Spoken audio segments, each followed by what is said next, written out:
Dear students, आज मैं आपको बताने वाली हूँ कि आपको प्लानिंग कैसे करनी है स्टडीज़ के लिए।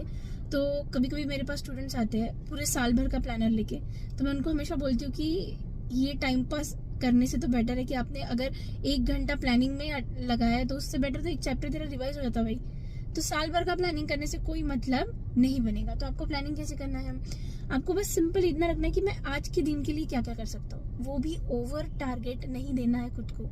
फॉर एग्जाम्पल, अगर आप फिजिक्स का एक चैप्टर रिवाइज कर रहे हो, बायो का एक कर रहे हो, केमिस्ट्री का एक या मैथ्स का एक, तो उस हिसाब से आपका प्लानिंग होना चाहिए कि आज दिन में एक एक ये चैप्टर मेरा रिवाइज होगा। अगर चैप्टर बड़ा है तो आप उसमें भी सब टॉपिक के हिसाब से डिवाइड करो। जितने छोटे स्टेप्स एट ए टाइम लोगे उतनी जल्दी आप टारगेट पे पहुंचोगे, ये आपको हमेशा याद रखना है। तो ये हो गया आपका पॉइंट नंबर 1। सेकेंड पॉइंट आपको ये याद रखना है कि आप जब भी प्लानिंग करोगे, एक दिन का प्लानिंग आपका रेडी होना चाहिए कि आज मैं दिन भर में इतना करूँगा, और वो एक दिन पहले होना चाहिए।